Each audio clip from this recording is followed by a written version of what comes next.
మరి ఆయన మన జీవితాల్లో చేస్తూ వచ్చిన ప్రతి మేలును మరి తలబోసుకుంటూ మన రక్షకుణ్ణి, మన విమోచకుడైన యేసుక్రీస్తు ప్రభువారిని మనము ఆరాధిస్తూ వస్తాం. అందుకు గాను రండి, పరిశుద్ధమైన గ్రంథంలో నుంచి కీర్తనల గ్రంథము, కీర్తనలు 136వ అధ్యాయం. ఆరాధన అనేది ఎంతో ప్రాముఖ్యము. ప్రభు మన జీవితాల్లో చేసిన ప్రతి ఒక్క మేలుకు కూడా మనం ఆయనను ఎంతగానో ఎల్లప్పుడూ కూడా స్తుతించవలసిన వారమై మనం ఉన్నాం. రండి, కీర్తన గ్రంథము 136వ అధ్యాయం 4 వచనాలు మార్చి చదువుకుంటూ వస్తామండి. యెహోవా దయాళుడు, ఆయనకు కృతజ్ఞతాస్తుతులు చెల్లించుడి, ఆయన కృప నిరంతరముండును. చెల్లించుడి, ఆయన కృప నిరంతరముండును. ప్రభువుల ప్రభువునకు కృతజ్ఞతాస్తుతులు చెల్లించుడి, ఆయన కృప నిరంతరముండును.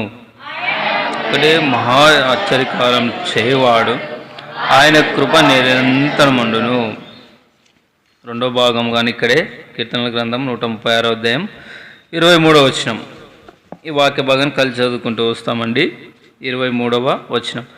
మనము దీన స్థితిలో ఉన్నప్పుడు ఆయన మనలను జ్ఞాపకము చేసుకొనెను, ఆయన కృప నిరంతరముండును. దావీదు తన మానవ జీవితంలో ప్రభు చేస్తూ వచ్చిన ప్రతి ఒక్క మేలును ఆయన తలబోసుకుంటూ ప్రభుని ఎంతగానో మరి ఆరాధించినట్లుగా ఇక్కడ కనబడుతుంది. నిజంగా ఇదంతా కూడా యాత్ర కీర్తన దావీదు రాయిస్తూ వచ్చినాడు. ఇక్కడ నిజంగా మరి ఎంతగా ప్రభుని స్తుతిస్తూ వచ్చినాడంటే మరి మాటలతో కూడా మనము వివరించడానికి కూడా వీలు పడదు. అందుకే 103వ కీర్తనలో ఉంది కదా, మరి నా ప్రాణమా యెహోవాను సన్నుతించుము, నా అంతరంగమున్న సమస్తమా ఆయన చేసిన ఉపకారం బట్టి ఆయన పరిశుద్ధ నామమును సన్నుతించుమని ప్రతిదీ కూడా సున్నంగా ఆయన వివరిస్తూ ఎంతగానో మన ప్రభువుని ఆరాధిస్తూ వచ్చినాడు. ఇక్కడ కూడా మనం గమనించినట్లయితే మరి యెహోవా దయాళుడు, ఆయనకు కృతజ్ఞతాస్తుతులు చెల్లించుడి. ఆయన దయాళుడు, నిజంగా ఎంత దయదలుస్తూ వచ్చినాడంటే మరి ఇక్కడ మనం గమనించినట్లయితే ఆయన గొప్పతనం గురించి రాయబడుతూ వచ్చింది. ఎవరంటే ఆయన దేవునికి మరి కృతజ్ఞతాస్తుతులు అన్ని నామముల కంటే పైనామం కలిగిన దేవుడు ఆయన. మరి మాట చేత సమస్తమును కలిగజేస్తూ వచ్చిన దేవుడు. తర్వాత కింద రాయబడుతుంది, ఆయన కృప నిరంతరముండును. నిజంగా ఏదైనా కూడా మనం చూపించే ప్రేమ, లేకపోతే ఒక అధికారం కానీ, లేకపోతే ఏదైనా కానీ కొంత లిమిట్ అనేది ఉంటుంది. అయితే ప్రభు ఎంత శక్తిమంతుడై ఉన్నాడు, ఆయన కృప ఎంత అధికంగా ఉంది అంటే నిరంతరం ఎప్పుడు. అందుకే మరి ఇర్మీయా గ్రంథము 33వ అధ్యాయం 31వ వచనం మొదటి వచనంలో రాయబడుతుంది కదా, 3వ వచనంలో ఆయన ఎలాంటి ప్రేమ, శాశ్వతం, ఇంత అని లేదు, ఎన్ని సంవత్సరాలని హద్దు లేదు, శాశ్వతమైన ప్రేమతో నేను నిన్ను ప్రేమిస్తానని ప్రభు చెప్తున్నాడు. ఇక్కడ ప్రభువునకు కృతజ్ఞతాస్తుతులు చెల్లించుడి, ఆయన ఒక్కడే మహాశ్చర్యకార్యములు చేయవాడు, ఆయన కృప నిరంతరముండును. మహాశ్చర్యకార్యములు చేసే దేవుడు మనకంతా తెలిసి ఇక్కడ అంతా రాయబడుతూ వచ్చింది. వాక్య భాగం అంతట్లో కూడా ఇశ్రాయేలు ప్రజలను ఐగుప్తు దాసత్వం నుంచి విడిపిస్తూ వచ్చినప్పుడు ఆయన ఎన్ని అద్భుతాలు చేస్తూ వచ్చినాడంటే అక్కడ మాటలన్నీ కూడా తిరిగి దావీదు మరి రాయిస్తూ వచ్చినాడు. ఎందుకంటే ఆయన ఏదైనా చేయగలడు, ఉన్నది లేనట్టు, లేనిది మరి ఉన్నట్టుగా చేయగలడు. అందుకే మహాశ్చర్యకార్యములు, ఆశ్చర్యకారములని రాయబడి, మహాశ్చర్యకారములు అంటే మనం ఊహకు కూడా అవి అందవు. అలాంటి గొప్ప కార్యములు చేయగలిగిన దేవుడు.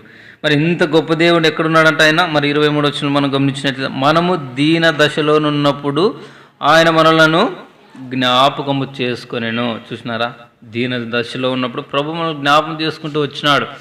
సరే, మరి రెండో భాగంగా మనం ఇక్కడ గమనించినట్లయితే ఆరాధన నిమిత్తము యెషయా గ్రంథము 42వ అధ్యాయంలో మనం ఇక్కడ చూసుకున్నట్లయితే 42వ అధ్యాయం 6-7 వచ్చినా కలిసి ఉన్నాయి. గుడ్డివారు కన్నులు తెరుచుటకును బంధింపబడిన వారిని చెరసాలలో నుండి వెలుపలకు తెచ్చుటకును, చీకటిలో నివసించే వారిని బ్రంది గృహములో నుండి వెలుపలికి తెచ్చుటకును యెహోవానగు నేనే నీతి విషయంలో నిన్ను పిలిచి నీ చెయ్యి పట్టుకొని ఉన్నాను. మన ఆరాధన నిమిత్తమే మన అంశం ఏంటంటే, దేవుడు మనం పిలుస్తూ వచ్చినాడు. ఆయన పిలిచిన పిలుపు ఏ రీతిగా ఉంది, ఎలాంటి స్థితిలో మనల్ని ఉన్నప్పుడు ఆయన బయటకు పిలుస్తూ వచ్చినాడంటే, స్పష్టంగా గుడ్డివారి కన్నులు తెరుచుటకును. అంటే భౌతికంగా మనకు చూపు ఉండొచ్చు, అయితే దేవుని ప్రేమ ఎరక మునుపు దేవునికి దేవుల కాలం వాటికి సాగిలపడుతూ వచ్చిన వారం. అంటే గుడ్డితనంలో ఉన్నాం. ఎవరు మనల్ని ప్రేమించిన దేవుడు, ఎవరు మనల్ని సృష్టిస్తూ వచ్చిన సృష్టికర్త అయిన తండ్రి అని దేవుని వాక్యంలో ఉంది కదా. సృష్టికర్త అయిన దేవుని విడిచి ప్రజలు ఏం చేస్తూ వచ్చినారంట, సృష్టిని పూజిస్తూ వచ్చినారు. ఆయన సమస్తాన్ని ఆయన మాట చేత కలగజేస్తూ వచ్చిన గొప్ప దేవుడు ఆయన. మరి ఆది కాండం మరి మొదటి అధ్యాయంలో 26 వచనం అక్కడ మానవుని మాత్రము సమస్తాన్ని ఆయన మాట చేత, ఒకే ఒక మాట చేత ఆయన సమస్తాన్ని కలగజేస్తూ వచ్చినాడు. అయితే మానవుని మాత్రము నా రూపం చెప్పు నరులు ఉండాలని ఆయన ఎంతగానో మనల్ని ప్రేమించి, తను ఎంతగానో కష్టపడి తన చేతులతో మట్టి తీసుకొని మరి ఆ రీతిగా ఆకారాన్ని చేసి బొమ్మను చేసి మరి దేవుడు జీవాయువు ఊదుతూ వచ్చినప్పుడు నరుడు జీవాత్మ అయిన రాబడుతూ వచ్చినాయి. అంటే అంతగా మానవుని ప్రేమిస్తూ వచ్చినాడు. ఎప్పుడు జ్ఞాపం చేసుకున్నాడంటే, అంటే ఎందు నిమిత్తం మనల్ని పిలుస్తూ వచ్చినాడంటే, గుడ్డి వారి కన్నులు తెరుచుటకును, బంధింపబడిన వారి చెరసాల నుండి వెలుపలకు తెచ్చుటకును. బంధింపబడి ఉన్నాం, మన పాప దోషములను బట్టి పాప కట్ల చేత మనం కట్టుబడి ఉన్నాం, బందీ గృహంలో ఉన్నాం. అలాంటి మనల్ని దేవుడు పిలుచుతూ వచ్చినాడు. అంటే ఎంతగా ఇష్టపడుతూ వచ్చినాడంటే, కింద ఉంది కదా, మరి చీకటిలో నివసించే వారిని, చీకట్లో ఉన్న వారికి ఏమైనా కనపడుతుందా? చీకట్లో జీవిస్తున్నప్పుడు అతడు ఎక్కడ నిల్చున్నాడో, తర్వాత ఎక్కడ కూర్చున్నాడో, ఏం చేస్తున్నాడో ఎవరికి అర్థం కాదు. ఆ సిచ్యువేషన్ మీరు ఒకసారి వెయిట్ చేయాలనుకుంటే లైట్లన్నీ ఆఫ్ చేసి కరెంటు పోయినప్పుడు మాకు అర్థమైపోతుంది. ఏదైనా ఒక వస్తువు తీసుకోవాలంటే ఎంత ఇబ్బంది పడతాం. రోజు తిరిగిన ప్లేస్లో ఉన్నా కూడా ఆ చీకటి అనేది ఆ రీతిగా ఉంటుంది. చీకట్లో నివసించేవారు, చీకట్లో ఉన్నవారు ఏం చేస్తున్నారో తెలీదు, ఎలాగుంటారో తెలీదు, ఎక్కడ నిల్చుంటారో తెలియదు, ఎక్కడ కూర్చుంటారో తెలియదు. అంటే చీకట్లో ఉన్నప్పుడు చీకటి ఏమిటికి మరి సూచిస్తుంది? పాపమునకు. చీకట్లో ఉన్నవారికి ఏది మంచిది ఏది చెడని తెలీదు. తన జీవితం అంతా చీకటిమయం. చీకటి పాపంలో పడిపోయి చెడిపోయిన మనలను ఆయన అన్నాడు కదా ఇక్కడ, యెహోవానగు నేనే నీతి విషయములలో నిన్ను పిలిచి నీ చేయి పట్టుకొని పిలుస్తూ వచ్చినాడు. ఒక 5 అనుభవం మనం చూసుకొని క్లుప్తంగా మరి మన ప్రభుని ఆరాధిస్తూ వస్తాం. మొట్టమొదటిగా ఏం చేస్తూ వచ్చినాడు? మన చీకట్లో ఉన్న వారిని, మరి తర్వాత మరి బంధింపబడిన వారిని దేవుడు ఆయన పిలిచడానికి ఇష్టపడుతూ వచ్చినాడు. రండి రెండో భాగం మరి మనం గమనించినట్లయితే, మరి ఇక్కడ యెషయా గ్రంథము 43వ అధ్యాయంలో 1వ వచనం, అయితే యాకోబు నిన్ను సృష్టించినవాడనగు యెహోవా, ఇశ్రాయేలు నిన్ను నిర్మించినవాడు మరి ఇలాగ సెలవిస్తూ ఉన్నాడు, నేను నిన్ను విమోచించి ఉన్నాను, భయపడకము, పేరు పెట్టి నిన్ను పిలిచి ఉన్నాను, నీవు నా సొత్తు. చూసినారా ఆయన ఏమంటున్నాడు? మనల్ని విమోచించిన దేవుడు, మనల్ని సృష్టిస్తూ వచ్చిన సృష్టికర్త అయిన తండ్రి. చూసినారా ఆయన చెప్తూ ఉన్నాడు ఈ మాట, భయపడకము, నేను నిన్ను పిలిచి ఉన్నాను, నీవు నా సొత్తు అని ఆయన చెప్తున్నాడు. యాకోబుని ఇశ్రాయేలుగా మారుస్తూ వచ్చిన దేవుడు. యాకోబు అంటే మోసగాడు. తన జీవితాన్ని యాకోబును మరి ఇశ్రాయేలుగా మారుస్తూ వచ్చినాడు. పాతది గతించిపోయింది, తన జీవితం మారిపోతూ వచ్చింది. అందుకే ఏమంటున్నాడు? భయపడకము, పేరు పెట్టి నిన్ను పిలిచి ఉన్నాను, నీవు నా సొత్తు. మొట్టమొదటిగా ఆయన పేరు పెట్టి పిలుస్తూ వచ్చినాడు. నిజంగా ఆయన పిలిచిన పిలుపు ఆ రీతిగా ఉంది. ఎవరు ప్రేమిస్తారండి?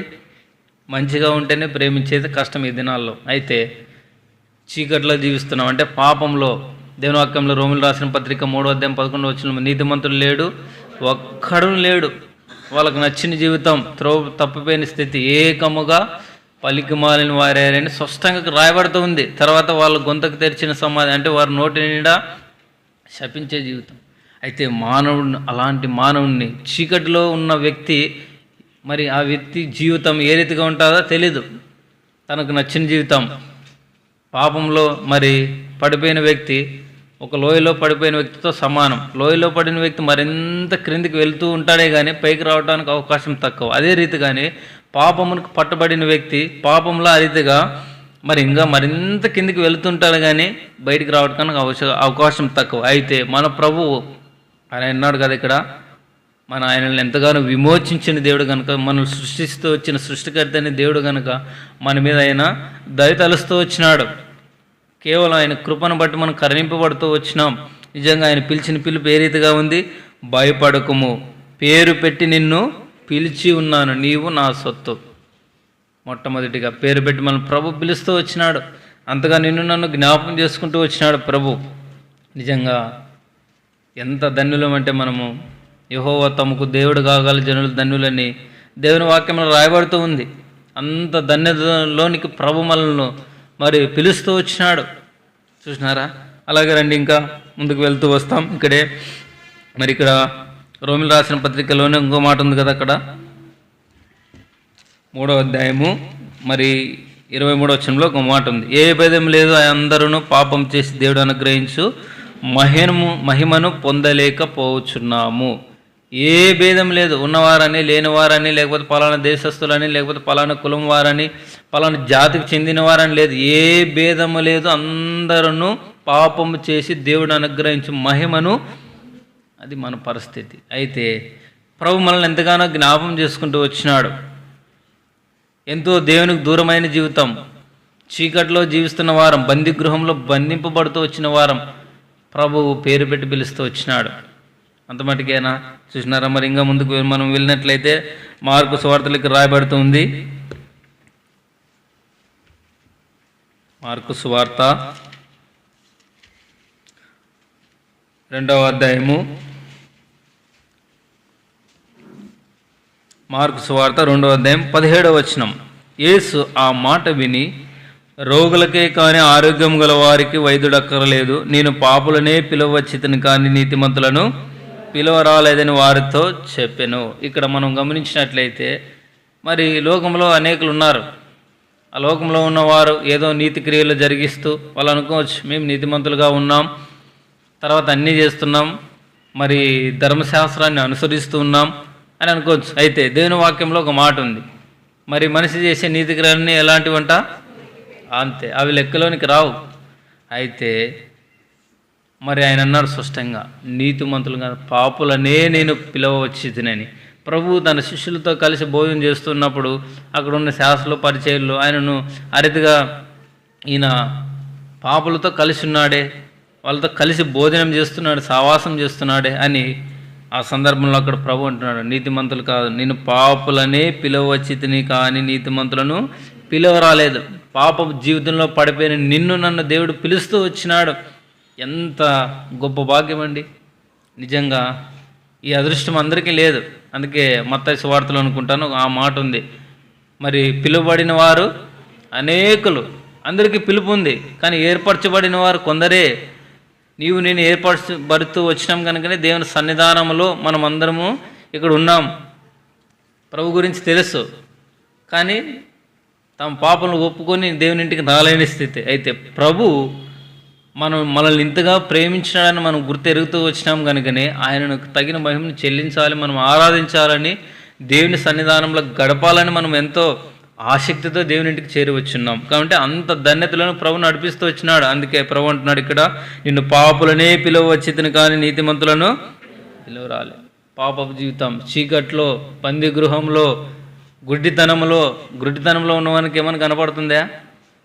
ఏంది కనపడదు. అలాంటి స్థితి. ఆ గుడ్డితనంలో ఉన్నప్పుడు ఏ రీతిగా మనం జీవిస్తూ వచ్చినాం? దేవుని కాలి వాటిని, సృష్టికర్త అనే దేవుని విడిచిపెట్టి సృష్టిని పూజిస్తూ వచ్చినాం. ఇవే మనకు అదే అని. అయితే ప్రభు మనల్ని జ్ఞాపకం చేసుకుంటూ వచ్చినాడు. ఆ చీకట్లో నుంచి ప్రభు ఆయన ఆశ్చర్యకరమైన వెలుగులోనికి మనల్ని నడిపిస్తూ వచ్చినాడు. ఎంతగా జ్ఞాపకం చేసుకుంటూ వచ్చినాడంటే అంతగా పేరు పెట్టి పిలుస్తూ వచ్చినాడు. మరి పాపులనే పిలువచ్చితిని అన్నాడు. ఆ పాప జీవితంలో పడిపోయి చెడిపోయిన నిన్ను నన్ను, మరి ఎబెస్సులు రాసిన పత్రిక 2వ అధ్యాయంలో అక్కడ ఉంది, పాపముల చేతను అపరాధాల చేత మనం ఏమై ఉన్నాం, చచ్చి పడిపోయి ఉన్నాం. అలాంటి స్థితిలో నుంచి బయట పడలేని పరిస్థితి, ఖచ్చితంగా నిశ్చయంగా నిత్య నరకానికి వెళ్ళి నశించవలసిన జీవితం అంది. అయితే కృప కలిగిన దేవుడు ఆయన అన్నాడు కదా, మరి మన విమోచకుడు, మనం సృష్టిస్తూ వచ్చిన సృష్టికర్త తండ్రి. అందుకే దావీదు అన్నాడు, నేను తల్లి గర్భములో పిండముగా ఉన్నాగానే ప్రభు ఏం చేస్తూ వచ్చినాడంట, చూస్తూ వచ్చినాడు, జ్ఞాపం చేసుకుంటూ వచ్చినాడు. నిజంగా ఎంత గొప్ప ధన్యతలోని ప్రభు నడిపిస్తూ వచ్చినాడు. పాపులైన మనల్ని దేవుడు పిలిచినాడు. రెండవదిగా అదే మూడవదిగా మనం చూస్తూ వస్తాం. రండి, మరి 1 తెస్సలోనికి రాసిన పత్రిక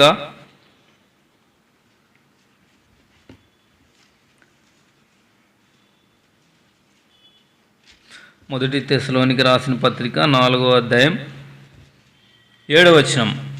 పరిశుద్ధులగుటకే దేవుడు మనల్ని పిలిచాను, కానీ అపవిత్రులుగా ఉండుటకు పిలవలేదు. మూడవదిగా మనం గమనించినట్లయితే పరిశుద్ధులు అగుటకే దేవుడు మనల్ని ఏం చేస్తూ వచ్చినాడు, పిలిచినాడు. అదే జీవితంలో మరి అదే పాప జీవితంలో పడిపోయి మనం ఆ రీతిగా ఉండాలని దేవుడు ఇష్టపడలేదు. పరిశుద్ధులుగా ఉండాలి, పరిశుద్ధమైన మరి జనాంగంలో మనం కలిసి ఉండి దేవుని సన్నిధానం అనుభవించాలని స్పష్టంగా ఆయన ఏం చేస్తూ వచ్చినాడు, మనల్ని పిలుస్తూ వచ్చినాడు. స్పష్టంగా ఉంది కదా, పరిశుద్ధులు అగుటకే దేవుడు మనలను పిలిచాను, కానీ అపవిత్రులుగా ఉండటకు పిలవలేదు. అపవిత్రమైన జీవితాన్ని తప్పించినాడు. ఆ చీకటిలో నుంచి దేవుడు, మరి ఆ గుడితనంలో నుంచి, ఆ బంధింపబడుతూ వచ్చిన ఆ బంది గృహంలో నుంచి ప్రభు విడిపిస్తూ వచ్చినాడు. అంటే ప్రభు అంతగా జ్ఞాపం చేసుకుంటూ వచ్చినాడు. చూసినారా, ఇట్టి ప్రేమను ఎవరు మన ఎడలు చూపించగలరు? అందుకే వీటన్నిటినీ దావీదు తలబోసుకొని ఆయన కృప నిరంతరం ఉండును అని పదే ఆ అధ్యాయం 136వ అధ్యాయం అంతా కూడా ఆయన గొప్పతనం జ్ఞాపం చేసుకుంటూ మహాచర్యకారం చేయగలిగిన గొప్ప దేవుడని, ఆయన కృప నిరంతరం ఉండును అని ఆయన స్తుతిస్తూ వచ్చినాడు. ఆయన గణపరుస్తూ వచ్చినాడు. ఆయన నామానికి తగిన మహిమను చెల్లిస్తూ వచ్చినాడు. ఆయన ఎలాంటి మరి పరిస్థితుల్లో ఉన్నప్పటికీ కూడా ప్రభు చేసిన మేలుని ఎంతమాత్రం కూడా మర్చిపోకుండా తన ప్రాణముతో మొరపెడుతూ వచ్చినాడు. నా ప్రాణమా యెహోవాను సన్నతించుము, నా అంతరంగమున్న సమస్తమైన పరిశుద్ధ నామను సన్నతించుము అని ప్రభుని ఎంతగానో ఆరాధిస్తూ వచ్చినాడు. కాబట్టి నా జీవితంలో కూడా ప్రభు ఇటు మేలు చేస్తూ వచ్చిన మన తండ్రిని, మన రక్షకుని మనం ఎంతగానో ఆరాధించవలసిన వారమై ఉన్నాం. ఇటు భాగ్యం ఎంతోమందికి లేదండి. నిజంగా అండ్ ఇంకా మరి కొద్ది ముందుకు వెళ్ళినట్లయితే మనకు అర్థమవుతుంది. 1 కొరింథీయులు రాసిన పత్రిక ఇక్కడ గమనించినట్లయితే ఇంకా ఎలాంటి పిలుపుతాన్ని పిలుస్తూ వచ్చినాడంటే 1వ అధ్యాయము 9వ వచనం. మన ప్రభువైన యేసుక్రీస్తు అన్న తన కుమారుని యొక్క సావాసమునకు మిమ్మల్ని పిలిచిన దేవుడు. చూసినారా, ఆయన కుమారుని యొక్క సావాసానికి పిలుస్తూ వచ్చినాడు. ఏదో నమ్ముకున్నాం, తర్వాత దేవుడు మనల్ని జ్ఞాపం చేసుకున్నాం, అందరితో వదిలేయలేదు. ఇంకా మనము ఈ యాత్రా జీవితంలో సాగిపోతూ ఉండగా ఆయన కుమారుని యొక్క సావాసములో ఉండి మరి అంతవరకు ప్రభుకు అత్తుకొని ఉండి మనము అరితిగా ఉండాలని ప్రభు ఆయన కుమారుని యొక్క సావాసంని పిలుస్తూ వచ్చినాడు. ఆయన ఎవరంటే నమ్మదగిన దేవుడు. మనమైతే నమ్మదగిన వారం కాదు. మనలో ఏ క్వాలిటీస్ లేవు, ఏ మంచితనం లేదు, ఎక్కడ ఏ మూల చూసుకున్నా. అందుకే మరి పోయినసారి అన్న వచ్చినప్పుడు చెప్తూ వచ్చినాడు కదా, మానవుని పరిస్థితి ఎలాంటిది. ఎండిపోయిన ఆకు ఏమైనా పనికి వస్తుందా? ఏం పనికిరాదు. ఆ ఆకును ఊడుస్తారు, తీసి చెత్తలో పడేస్తారు, లేదంటే అగ్గిపెట్టి కాల్చిపోయారు. అది మన ఎండిపోయిన ఆకు వంటి జీవితాన్ని ప్రభు మారుస్తూ వచ్చినాడు. ఎంతగా జ్ఞాపం చేసుకుంటూ వచ్చినాడంటే ఆయన కుమారుని స్పష్టంగా మన ప్రభువైన యేసుక్రీస్తు అను తన కుమారుని యొక్క సావాసమునకు మిమ్మల్ని పిలిచిన దేవుడు నమ్మదగినవాడు. ఆయన కుమారుని యొక్క సావాసంలోనికి ప్రభు పిలుస్తూ వచ్చినాడు. చూసినారా, నిజంగా ఎంత ధన్యులు. తర్వాత ఇక్కడ మనం ఇంకా గమనించినట్లయితే మరి ఏ శరీరియు కూడా దేవుని మరి మనము అతిశయించుకోకుండానట్లుగా ప్రభు ఎలాంటి వారిని దేవుడు ప్రేమిస్తూ వచ్చినారు అంటే ఇక్కడ గమనించినట్లయితే అనేక పర్యాయములు ఈ వాక్య భావం మనం చూసుకుంటున్నాం, అనేక పర్యాయములు వింటూ ఉన్నాం. అయితే ఈ వాక్యమును మనము ఆ వాక్య భాగాలు గమనిస్తూ వచ్చినప్పుడు ఎన్నో మరి ఆ మర్మములు దేవుడు బయలుపరుస్తూ వస్తాడు. నిజంగా ఎంత మర్మము దాగి ఉందంటే దాంట్లో నిజంగా మనం ఎంతటి వారం, ఇక్కడ ఉంది కదా స్పష్టంగా. మరి మొదటి అధ్యాయం 26వ వచనంలో, సహోదరులారా, మిమ్మును పిలిచిన పిలుపును చూడుడి, మీలో లోకరైతిని జ్ఞానులైనను గనులైనను గొప్ప వంశము వారైనను అనేకులు పిలువబడలేదు. కానీ ఎవరంట మనం? గొప్పవారమా లేకపోతే గొప్ప వంశస్థులమా? నిజంగా ఒకసారి ఆలోచన చేయండి. లోకంలో ఎంతోమంది పేరు ప్రఖ్యాతులు పొందిన వారు ఉన్నారు, ఎంతోమంది గొప్ప ధనవంతులు ఉన్నారు, మరి గొప్ప వంశం వారు ఉన్నారు. అయితే వాళ్ళందరినీ దేవుడు పిలిచలేదు. వాళ్ళందరూ పెడిచేవని పెడుతూ వచ్చినాడు. దేవుని ప్రభువుని అంగీకరించలేకపోతూ వచ్చినారు. ఎక్కడో ఒక మూలలో ఉన్న మనల్ని దేవుడు తన స్వకీయులకు వచ్చిన వారు ఏం చేస్తూ వచ్చిన ప్రభుని అంగీకరించలేదు, ఒప్పుకోలేదు. ఎందుకంటే వాళ్ళకున్న అధికారాన్ని బట్టి, వాళ్ళకున్న ఆ గొప్ప పేరుని బట్టి ప్రభుని అంగీకరించలేదు. ఎంత మాత్రము యోగ్యత లేని మనలను ప్రభు జ్ఞాపకం చేసుకుంటూ వచ్చినాడు. స్పష్టంగా ఇక్కడ ఉంది కదా, ఏ శరీరియు దేవుని ఎదుట అసహింపుకుంటున్నట్లు జ్ఞానులను సిగ్గుపరచుటకు లోకములో నుండి వేరే వారిని దేవుడు ఏర్పరచుకొని ఉన్నాడు. బలవంతులైన వారిని సిగ్గుపరచు లోకములో బలహీనులైన వారిని దేవుడు ఏర్పరచుకొని ఉన్నాడు. ఎన్నికైన వారిని వ్యర్థం చేయటకు లోకములో నీచులైన వారిని, తృణీకరింపబడిన వారిని, మరి తర్వాత ఎన్నిక లేని వారిని దేవుడు ఏర్పరచుకొని. జ్ఞానులమా మనం ఏమైనా, లేకపోతే బలవంతులమా, లేకపోతే గొప్ప వంశం వారమా, లేకపోతే గొప్ప పేరు కలిగిన వాళ్ళమా, ఏ రకంగా చూసినా, లేకపోతే చందాలు కలిగిన వాళ్ళమా, ఏ దాంట్లో చూసినా లేదు. ఎక్కడ చూసినా కనీసం ఒకటిలో ఆఫ్ అయినా లేదు. మనం అంటే ఇంకా చిన్న ఒక అనువంతు కూడా ఇంత మాత్రం యోగ్యత లేదు మనకు. ఎక్కడో చీకటిలో జీవిస్తున్న వారం, బందీ గృహంలో బంధింపబడుతూ వచ్చిన వారం, మరి గుడ్డితనంలో ఉన్నాం. మనకి ఏది నచ్చితే ఏది కరెక్ట్ అంటే దాంట్లో ఆ వేలో వెళ్ళేవారం. అయితే ప్రభు మనల్ని దర్శించినాడు, పేరు పెట్టి పిలుస్తూ వచ్చినాడు. ఎవరంట పేరు పెట్టి పిలుస్తూ వచ్చిన దేవుడు? ఇట్లాంటి దేవుడు.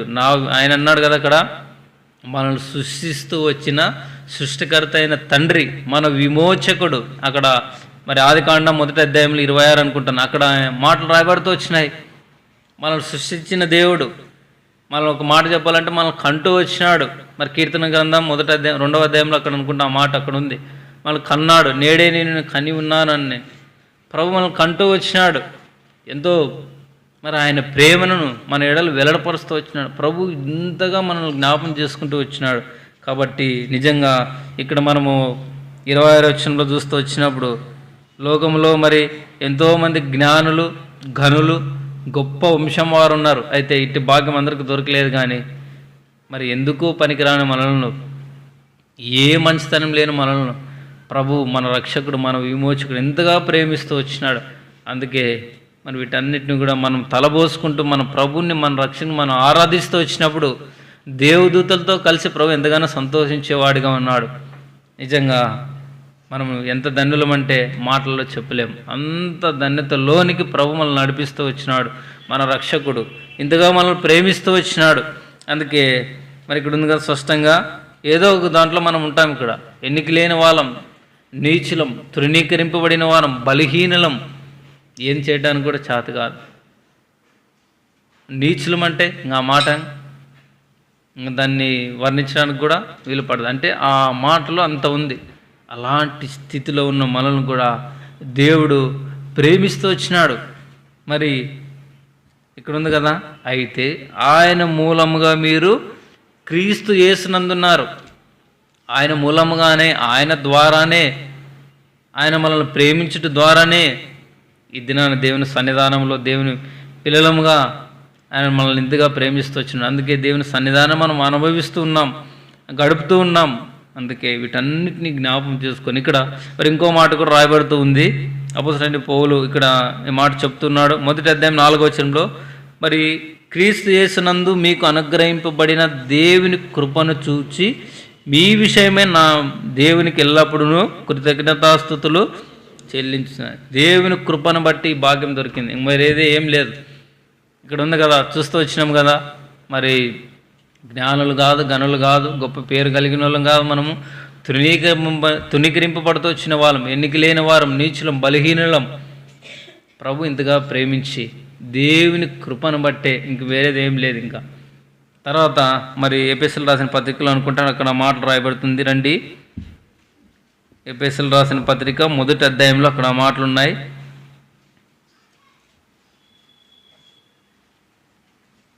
4-6 వచనాలు కలిసి ఉన్నాయి.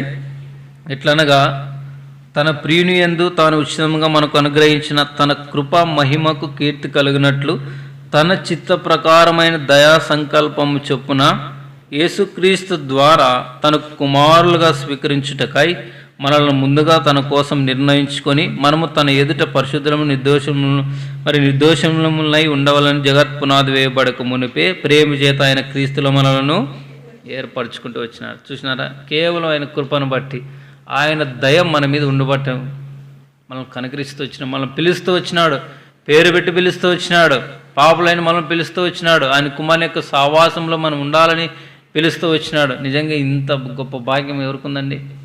అందుకే యెహోవా తమకు దేవుడు కాగల జనులు ధన్యులు.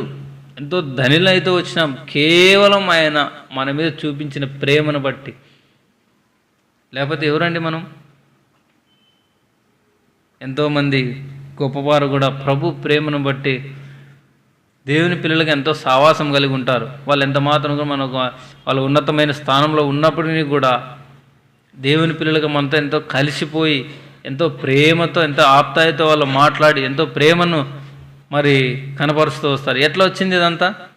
కేవలం దేవుని ప్రేమను బట్టి. నిన్ను వాళ్ళు నీ పొరుగువారిని ప్రేమించమని దేవుడు చెప్తూ వచ్చినాడు. మరి ఎంతో గొప్ప దేవుడు ఆయన. నిన్ను నన్ను ప్రేమించిన విషయమై, నిన్ను నన్ను మరి ఆ చీకట్లో నుంచి బందీ గృహంలో నుంచి విడిపించిన నిమిత్తమై ఎంతో క్రయం చెల్లిస్తూ వచ్చినాడు. ఉచితమైన కృప ఇక్కడ ఉంది కదా. ఎట్లనగా తన మరి ప్రియుని యందు తాను ఉచితంగా మనకు అనుగ్రహించిన తన కృప మహిమకు కీర్తి కలిగినట్లు తన చిత్త ప్రకారమైన దయా సంకల్పం చొప్పున, ఆయన దయా సంకల్పాన్ని బట్టి, ఆయన కృపను బట్టి మనల్ని కనికరింపబడుతూ వచ్చినాం, పిలువబడుతూ వచ్చినాం. అంతగా దేవుడు పిలుస్తూ వచ్చినాడు. అందుకే దావీదు తన అనుజీవితంలో ప్రతీది కూడా ఇలాంటి స్థితిలో ఉన్నప్పుడు ఆయన జ్ఞాపం చేసుకుంటూ వచ్చినాడంట. దీన దశలో దీనులం, ఏం చేత కాదు, ఏ రకంగా చూసినా మనలో క్వాలిటీస్ లేవు. అయితే ప్రభు మన ఎడల ఆయన కనికరమును వెల్లడపరుస్తూ వచ్చినాడు. ఆయన దయా సంకల్పాన్ని బట్టి మనల్ని జ్ఞాపం చేసుకుంటూ వచ్చినాడు. కనుకనే మనం వీటన్నిటిని కూడా తలబోసుకొని మనం ఎంతగానో ఆయనను ఆరాధించవలసిన వారమే. నిజంగా దేవదూతలు నిత్యము కెరూబులు శెరూబులతో కలిసి ఆయన పరిశుద్ధుడు పరిశుద్ధుడు నిత్యము కొనియాడబడుతున్నాడు. ఆయన స్తుతులకు పాత్రుడు, మరి ఆరాధనలకు యోగ్యుడైన దేవుడు ఆయన. అయినప్పటికీ కూడా ఆయన నీవు నేను ఆరాధించే ఆరాధన ద్వారా ఎక్కువగా సంతోషపడే దేవుడుగా ఉన్నాడు. ఎందుకంటే చేసిన మేలుకు మరి ప్రతిగా మనము చిన్న సహాయం చేస్తూ వచ్చినప్పుడు కూడా ఎదుటి వాళ్ళకి ఏం చేస్తాం? థ్యాంక్స్ చెప్తాం. మరి చిన్న విషయానికి అది చెప్తూ వచ్చినప్పుడు ఇంత గొప్ప రక్షణ ప్రభు మనకు అనుగ్రహిస్తూ వచ్చినాడే, ఇంతగా మనల్ని జ్ఞాపం చేసుకుంటూ వచ్చినాడే, మరి మనం ఎంతగా ఆయన నిత్యరాజ్యం తేజోవాసులైన పరిశుద్ధుల స్వాస్థ్యంలో పాలివారొకటంగా దేవుడు మనల్ని జ్ఞాపం చేసుకుంటూ వచ్చినాడు. ఇది సామాన్యమైనది కాదు. ఎంతో వెలబెట్టి దేవుడు కొంటూ వచ్చినాడు. నిజంగా ఎంతోమంది లోకంలో డబ్బు కలిగిన వాళ్ళు ఉన్నారు. వాళ్ళు ఇంత వెల అంటే ఆ వెలను చెల్లించి కూడా ఆ రక్షణ పొందేవాళ్ళు. అయితే ప్రభు వెల కట్టలేని క్రయం చెల్లించినాడు. తన ప్రాణ క్రయదం తీరుకు అట్లుండవలసిందే. విమోచన క్రయదనం అది ఎవరు ఇంత అని వెల కట్టలేం. ఉచితంగా ప్రభు మనకు అనుగ్రహిస్తూ వచ్చినాడు. ఎంతో ధన్యతలను ప్రభు మనల్ని నడిపిస్తూ వచ్చినాడు. కనుకనే వీటన్నిటిని కూడా మనము తలబోసుకొని మన ప్రభువుని మన రక్షకుని మనం ఆరాధిస్తూ వచ్చినప్పుడు మనకు కూడా ఎంతో సమాధానం, అది ఎవరి ఎంతో ఆనందం. దేవుని పిల్లలతో కలిసి పరిశుద్ధమైన ఆలయంలో దేవుని పిల్లలంగా ఆయన స్వరక్తం చేత కొనబడిన వారంగా మనం అందరం కూడి ఒకరు ఆరాధిస్తున్నాం. మనందరం కూడా ఏకీభవించి మరి ఆరాధనలో మనం అంతా కూడా పాల్గొంటూ వచ్చినప్పుడు ఎంత ఆయన సన్నిధి, ఆయన తేజస్సు మన మీద ఉంటుంది. అందుని బట్టి మనం ఎంతో నెమ్మది పొందుతాం. ఆయనకు మనం అర్పించిన అర్పణ ద్వారా, అంటే ఆరాధించింది. రండి, ఒక మాట జ్ఞాపకం వస్తుంది. యెషయా గ్రంథం అనుకుంటా, అక్కడ రండి. యెషయా గ్రంథము చివరిగా మాట చూసుకుని మనం ఆరాధనలోనికి వెళ్తూ వస్తాం.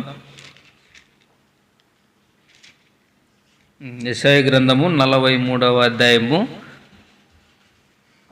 24వ వచనం. నా నిమిత్తం సువాసన గల లవంగపు చెక్కను నీవు రూకలిచ్చి కొనలేదు, నీ బలి పశువుల క్రొవ్వు చేత నన్ను తృప్తిపరచలేదు. సరే కదా, నీ పాపముల చేత నీవు నన్ను విసిగించితివి, నీ దోషముల చేత నన్ను ఆయాస పెట్టితివి.